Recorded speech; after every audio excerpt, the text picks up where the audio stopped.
Hello and welcome to Garage Talk. I'm Ben. I'm Hunter. And today we are going to be bringing you a special little segment called History by Hunter, where he takes us through a special event throughout history and he kind of gives us his opinion on what it's all about. Just like with every episode of Garage Talk, though, we will be definitely diverting off topic because that's just kind of what we do. If you like this episode, be sure to give us a like and subscribe if you want to hear more. Also, be sure to check out our shorts and our playlist. So, without further ado, Hunter, would you like to tell us about the Battle of Mogadishu?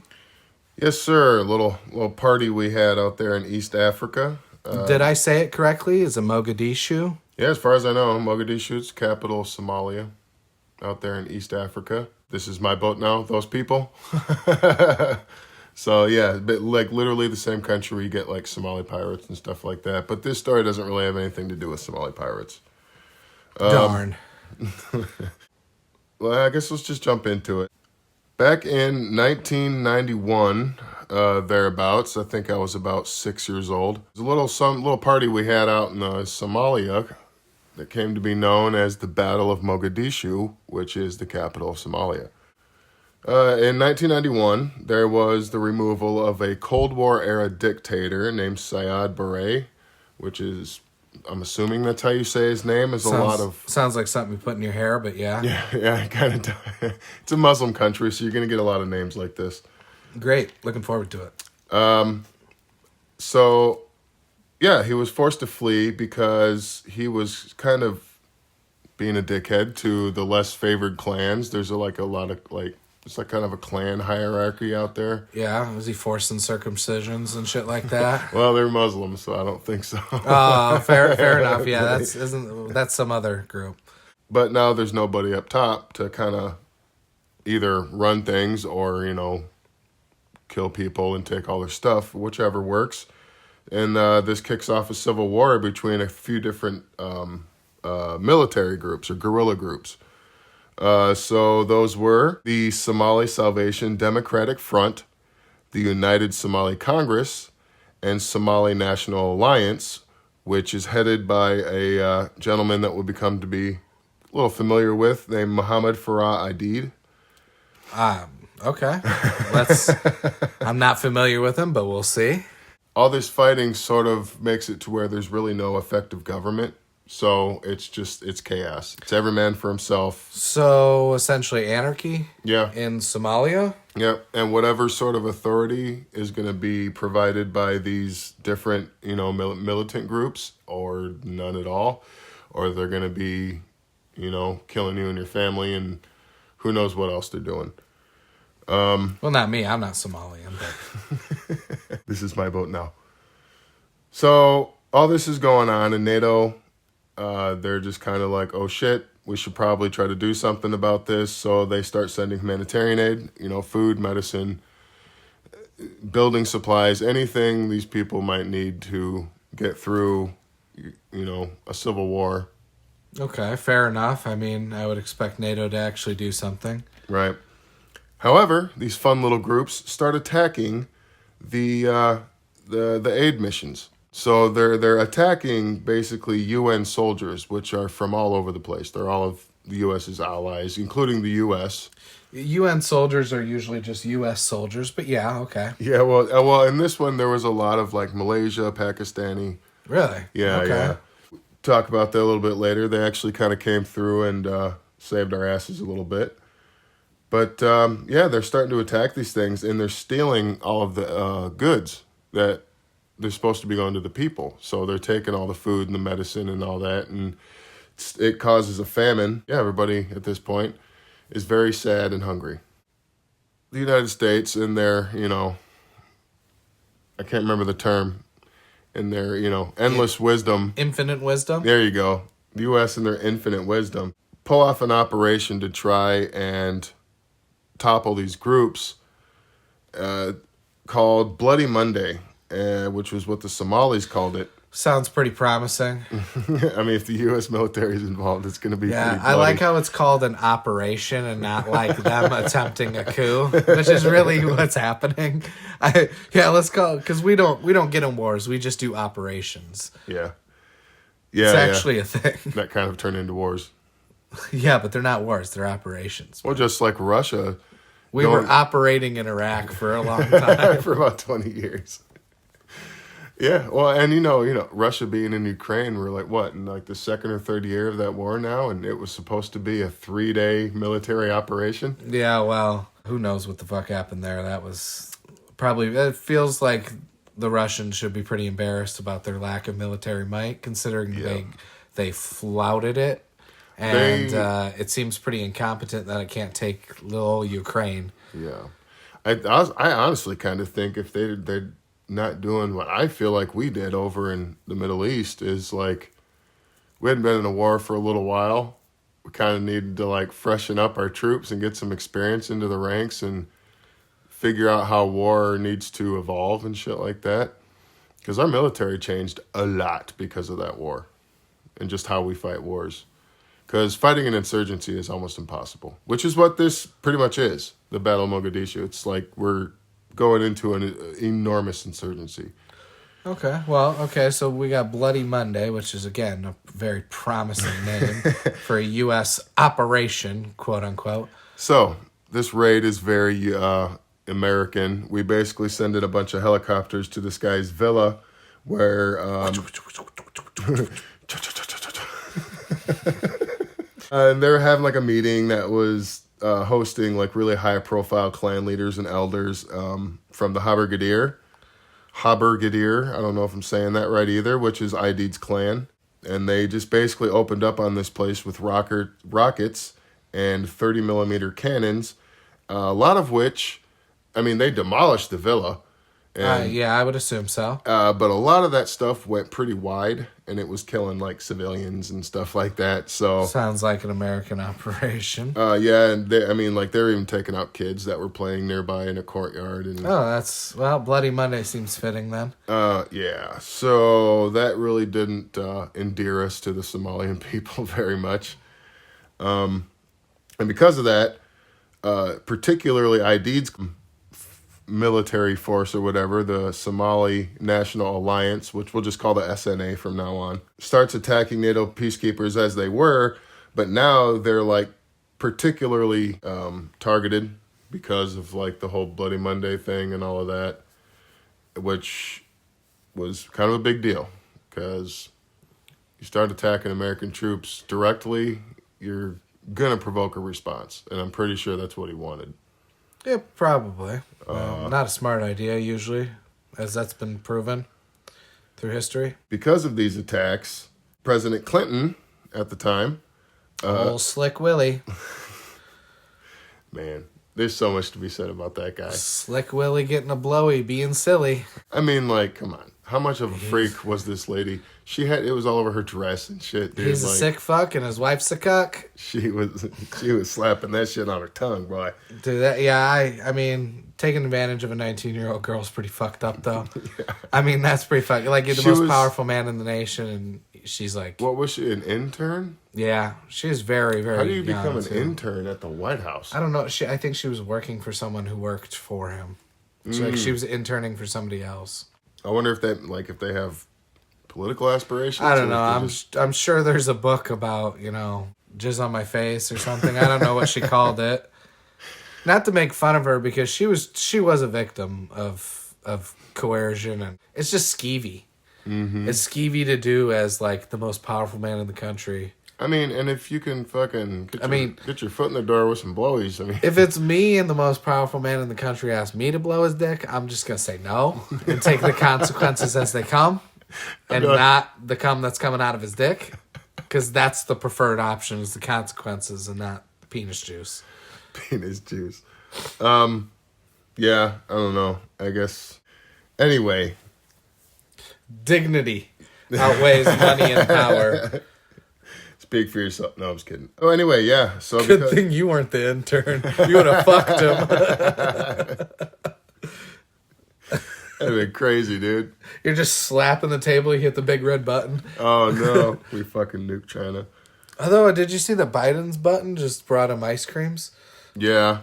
They didn't even give him a real button. Yeah, sure, Mr. President. Just press that and it gets you ice creams. He's like, ice creams? Apparently, Trump says bring some Coca-Cola. Yeah, that seems about right. Diet Cokes. Diet Cokes and McDonald's. Dude, I don't know. Why like our fat presidents just love McDonald's? Because it's American as fuck. Oh, yeah. I think we talked about that. True. I get down on a McRib. Yeah, oh, that's right. They're back right now, too. Yeah, I'm fucking obsessed. Fucking have had way too many McRibs. I honestly don't give a fuck about McDonald's, but I do like, I'll eat barbecue if it's from anywhere. Ate so many McRibs that jizzed barbecue sauce the other day. It smelled like onion and pickle. Oh.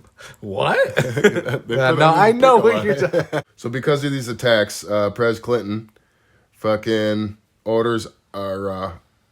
his secretary to blow him, and then he orders... And then he approves Operation Gothic Serpent, which to me is kind of a dumb name, if I'm being honest. Gothic Serpent? I mean, we go from Bloody Monday to Gothic Serpent. I guess the Somalian people are better naming shit than we are.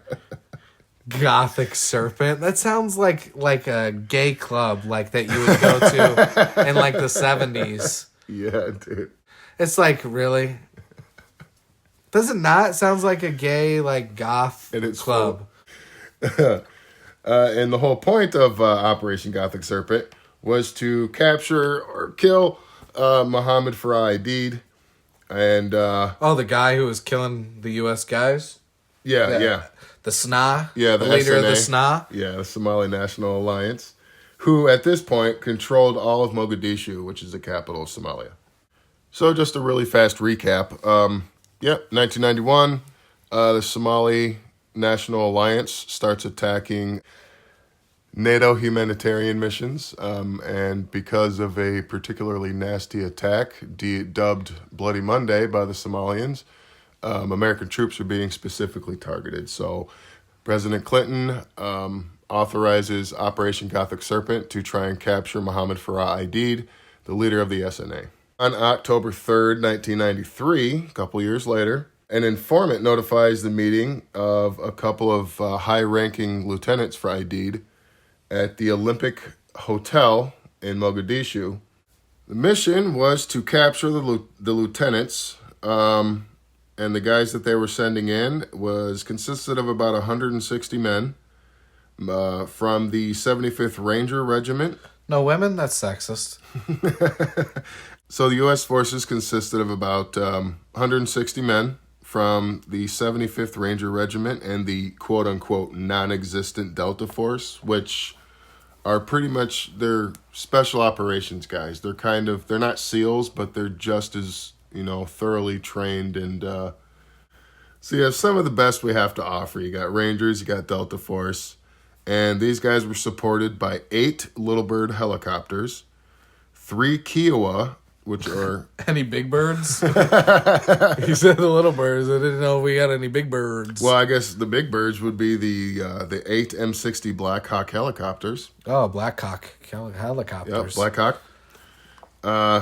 And 3 Kiowas, which are really small, sort of reconnaissance helicopters that only fit 2 people. The M60 Black Hawk helicopter is pretty much probably what most people would think of if they thought of that really basic, military American helicopter. It's got the 2 sliding doors on. It's like the minivan of the sky. It's a big bulbous thing. It's got 2 sliding doors on the side for guys to go in and out. Sounds like a really good whorehouse. But if you've ever seen like a Vietnam movie or any kind of war movie that took place in like Vietnam or beyond, you saw one of these helicopters. They're basically for taking troops to and fro. So there's 8 of those. I'm going to kick you in the to and fro's. You ever say that shit again. And General William Garrison was going to be... Mr. Garrison. Mr. Garrison.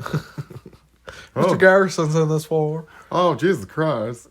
General William Garrison on Overwatch in one of the small 2-person Kiowas. The mission was only supposed to take about an hour. And as you'll come to see, it ends up taking about 15. Hours? Yeah. These guys are about to walk into a fucking shitstorm. I I'd prefer a piss storm, but shitstorm will have to do. So the Rangers are to basically provide security, set up a perimeter, look out for bad guys, while the Delta guys go in and get these lieutenants. So basically, go in, clear the building, fuck up anybody who tries to get in the way, and capture these guys. In and out, get these guys, takes about an hour, get the fuck out of the city because it's hostile. Again, like a good whorehouse. Different hostile. So we arrive in the Humvee convoy. Some Blackhawks are dropping dudes onto the roof. And right away, in all the dust and confusion, 18-year-old Private First Class Todd Blackburn is jumping out of the helicopter. And you're supposed to grab this rope as you're going out so you can rappel down. Well, he misses the rope, doesn't have a good grip or something, and he falls about 70 feet onto his back, becoming the first casualty of this entire thing. Oh, he died from that. So, no, casualty means dead or injured. Oh, wow. So he ends up fucking up his neck, and he had some other internal injuries. But, long story short on this guy, they were able to get him out. They put him back under the helicopter, and they took him away, and he ended up finishing his service and becoming a cop in Florida. Oh, so he was able to walk again. Yeah. That is wild, dude. I feel like if I fell 70 feet, I'd be done. Life would be over after a 70-foot fall. That's our Rangers, man. Also, he was 18, too. Yeah. He had that young man recovery, which is just unreal, dude. I jump off of, the fucking... Body van? Yeah. The body van and fucking broke my foot. The butt fuck mobile. What a terrible story. If you guys have not heard that episode, I think it was episode 5 that we talked about that. It's our grab bag number 5. Hunter tells this hilarious story of this old man and things he did to him while he was sleeping. I'll leave it there. But as these things, go. Yeah, falling out of 70 feet, onto your fucking back and hurting yourself. Yeah, as far as that goes. Yeah, you have to account for mishaps and setbacks. Yeah, missing the rope. 100% a setback and a mishap, if there ever were one. Holy shit, man. That fucking shit's ridiculous. They get him on his way back home, and they continue the mission. Yeah, everybody gets there without further incident. Rangers set up a perimeter, and immediately residents and militia just start huddling around all over the place. They're on roofs, they're in alleyways, they're on the streets, they're in windows, and immediately open fire in all directions. Oh, like everybody? Yeah, they're taking fire from every imaginable direction. Oh, so they didn't plan this that well then, huh? Yeah, well, I don't know what they expected. I don't know if they probably thought they would probably have to fight their way in and out, but I don't think they thought it was going to be as big of a shit show as it ended up being. Fair enough. Dude got off lucky falling out of the fucking... Yeah, seriously, he got off. Thing right away. Jesus Christ, who would have thought the guy who fell 70 feet on his back got lucky? Holy shit, okay. I think he was hospitalized for like a year or two. Oh, had to have been, dude. He probably broke his entire fucking rib cage. Yeah, probably. And his whole ass back. He probably fucking had to have a shitload of surgeries and fusions, man. He's lucky that he can walk. Immediately, they're taking fire from AKs, RPGs, and a heavy machine gun. Oh, they load Blackburn. I was wrong. I thought they put him back on the helicopter. What they did, they loaded Blackburn, the guy that fell from the helicopter. They put him on a convoy, and that Hummer convoy started making its way out of the city with like guys on the top shooting machine guns and everybody that's trying to kill him. Sergeant Dominic Pilla is killed while manning one of the MGs on top of the Humvees. However, during all of this fucking chaos, okay, maybe try to put yourself there mentally for a second. I don't want to. I don't want to be in that situation at all, even mentally. You're kind of all out in the open. There's really not much to take cover behind except for like some Humvees in the road and shit and maybe some building corners. But other than that, like, you're getting shot at from every angle that you can possibly imagine. Yeah, our guys are kind of picking shots and taking dudes out one by one, as best they can. So during all of this, they do actually manage to get the 2 lieutenants, the Habergadier SNA lieutenants, and they get him out to the convoy. As this is going on, there are two Blackhawks, and one of them gets hit by an RPG round in the tail. So it's called the tail rotor, and it immediately starts spinning out, and it crashes, landing on its left side. Pilots Elvis Walcott and Bull Briley are killed on impact. And this is probably within minutes, or at least the first half hour of them arriving. It could have been a lot worse at the very least, but that... I don't ever like hearing a soldier losing his life, especially for something that sounds kind of just fucking not just a misunderstanding, but like a huge misconception about other people, the other side's intentions is how it comes across. It's just sad. It is. Yeah, we can look at that part of the world and be like, oh, look how fucked up it is. But a lot of people can look at our part of the world and say the same thing. Yeah, look at how fat they are. Look how dumb they are. They listen to people who act in movies. Yeah, exactly. They listen to people who pretend to be other people. I get it. I get the criticism of America. Yeah. Shit. There's plenty to criticize, but, I'm proud to be an American. Where at least I know I'm free. There were other troops close by that were ordered to move in and help. Of course, it was going to take them some time to get there because now everybody knows they're there and trying to kill them. So Staff Sergeant Daniel Bush and Sergeant Jim Smith come out of the wreckage and they start trying to defend the crash site. So don't tell me Danny Bush dies, dude. Daniel Bush and Jim Smith? Yeah. Staff Sergeant Daniel Bush, Sergeant Jim Smith. These guys, pull themselves out of the wreckage of this helicopter and immediately start shooting back. Oh, they were on the helicopter that crashed? Yeah. Oh, holy shit. How the fuck did they survive? Who knows? Jesus Christ. Jeez, Danny and Jim got some fucking some crazy luck, dude. Holy shit. What do they call that? Fucking main character plot armor or Manifest something like Destiny? Yeah. I have no clue. I have no clue. I don't even know what Manifest Destiny means.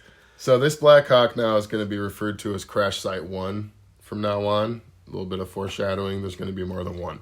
One of the Little Bird helicopters lands next to the crash site. Chief Warrant Officer Keith Jones gets out and starts helping to defend the crash site while the other guys are moving in to help. Unfortunately, your worst dream has come true. Bush is killed while defending. Son of a bitch, dude. So Smith and Jones put Bush's body on the Little Bird and remaining there to render aid to the other survivors that were on the chopper because there were other guys that were still alive, but they were just really fucked up.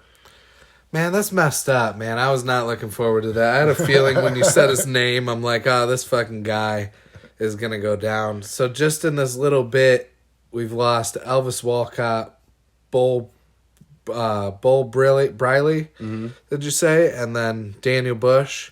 So we got Dominic Pilla. We got Elvis Walcott, Bull Briley, Daniel Bush. God damn, dude.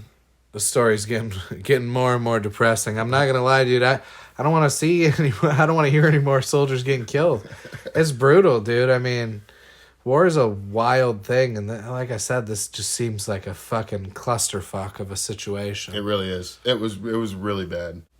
I don't know if I should mention this now or later. You can maybe edit this out. But there's a movie about this entire thing, Black Hawk Down. Oh, is that what that was? Yeah. Oh, shit. So that, and most of the soldiers, they took some liberties and some shit's not quite as it happened, but they say for the most part it's pretty accurate.